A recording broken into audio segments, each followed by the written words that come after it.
তোদের ছেড়ে এই সবুজ শ্যামল বাংলাদেশে এসে বসবাস শুরু করছি। আহ কি শান্তি।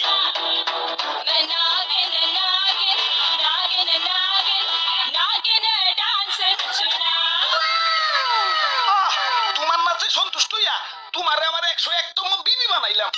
যাও বাসর ঘরে অপেক্ষা করো, দুমাইয়া বংশ বিস্তার হবে। হুজুর বাংলাদেশে আইসা তো সেলিব্রিটি হয়ে গেলাম, আমগো কাছে তো কাঁচা বাদাম হিরো আলম ফেল। নেটে ঢুকলেই খালি আমগো ছবি। কও কি? তাইলে তো আমার একটা ইউটিউব চ্যানেল খোলা দরকার। কিরে রাত সবাই তো ফাঁকা ফাঁকা লাগতেছে কে? সেনাপতি কো? ও R15 কিনতে গেছে, লগে একটা গোপ্রো ক্যামেরাও। ও ব্লগিং শুরু করবো। আর মন্ত্রী কো? মন্ত্রী তো বিয়া করতে গেছে, কাপল ব্লগ শুরু করবো। পরে বুইড়া বেডি বিয়া করতে কইও, আর নামের আগে প্রিন্স লাগাইতে কইও, ভালো মার্কেট পাইবো।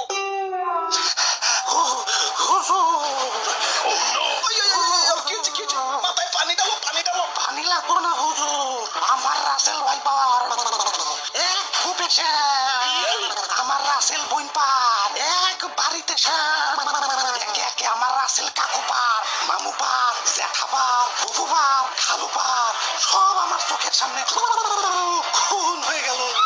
কোনো মতে জানটা নিয়ে পলে আইছি, লেজের মধ্যে এরা আদিও খাইছি। দেখেন না লেজটা হুইল্লা গেছে। এত বড় আস্তাবটা আমার রাসেল ভাইপারদের হত্যা করে, ওরে আমি শুলে চড়াবো। এটা তো শুলে আঁটবো না, এটা তো ছোটখাটো জীব জন্তু না, আস্তা মানুষ। সামান্য মানুষ দেয়া ভয় পাইলি? ওই যা ওরে কামড় দিয়ে 150 গ্রাম বিষ ডাইলা দিয়ে আয়, বাপের জন্মে যাতে সোজা হয়ে না হারাইতে পারে। ওরা তো একজন না, পুরা বাংলাদেশের মানুষ এইটা গেছে। আমরা তো মোস্ট ওয়ান্টেড ক্রিমিনাল। গলিতে গলিতে আমাকে পোস্টার লাগানো, ধরতে পারলেই 1.5 লাখ টাকা পুরস্কার। ও কি এতক্ষণ?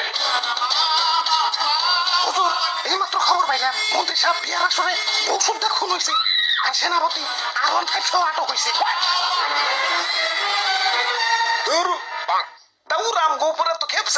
দেশে তো আরো সাপ আছে, অগরতে তো মারে না।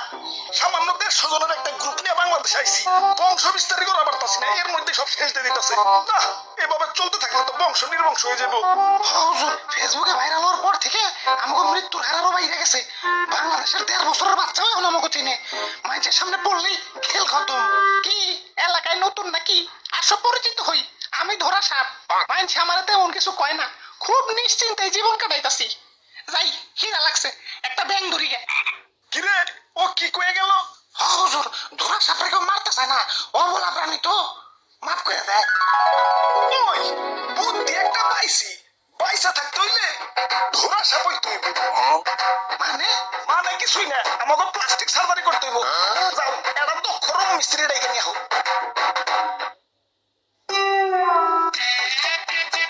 ভাই রে ভাই, আর ওর ভাই এত দিয়ে কই পেলেন? এটা কি? পুরস্কার পুরস্কার পুরস্কার, রাসেলস ভাইপার ধরে দিতে পারলেই 1.5 লক্ষ টাকা পুরস্কার। আপনি দাদা রাসেলস ভাইপার ধরছেন নাকি? এত বড় সাহস আপনার? আপনি হালাই বুদ্ধি থাকলে সাহস লাগে না। এই যে দেখো এগুলা কি? জঙ্গলে থেকে একটা ধরা সাপ বেরোলো, এই রং সং করে রাসেলস ভাইপার বানিয়ে দিই।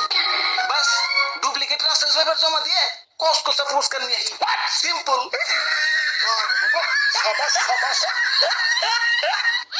ভাই ভাই আমার একটা আইফোন কিনতে হইব ভাই, চলেন না ভাই আরেকটা ধরা সাপ ধরে নিয়ে আসি। এমন ভাবে রিকোয়েস্ট করতেছো মনে হইতাছে রাসেলস ভাইপার ধরবার কইতাছো। ধরা সাপই তো, লেটস গো।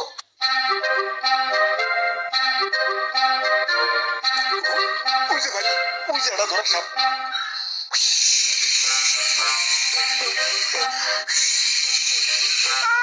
সাল নাই কুত্তার বাগানাম হয়েছে ধরা সাপ, আবার ফস ফস করে। চুপ আমার বাড়িতে ভাই ছোট ছোট দুটা বাচ্চা ভাই। আরে ধরা সাপের কামড়ে কিছু হয় না। হাসানি হাসা, তাহলে ভাই আপনি একটা কামড় খান। এই যে নাও খাইলাম। ঠিক আছে ভাই, এবার রং করেন। আগে ভালো করে মুছালো, ময়লা টয়লা থাকতে পারে, ভালো করে ঘষো। বিসমিল্লাহ। আরে ভাই ভিতরে যে অন্য কালার। পয়সা থাকতে হইলে আমাকে প্লাস্টিক সার্জারি করতে হইব। যাও এটা দক্ষ রং মিস্ত্রি ডেকে নিয়ে হোক। ওরে বাবু সাইড দেখি তুই খালি রাসেল ভাই আমি বুঝা মানুষ আর বুঝা মানুষ শিশু সমতুল্য এই শিশু বয়সে আমি মরতে চাই না আমার সাইডা দে ওই তোমার ভয় নাই শুনছি এই বুড়া বয়স নাকি তুমি ভালো রং তামাশা করতে পারো এখন আমগো একটু রং করে ধুলা সাপ বানিয়ে দাও ওকে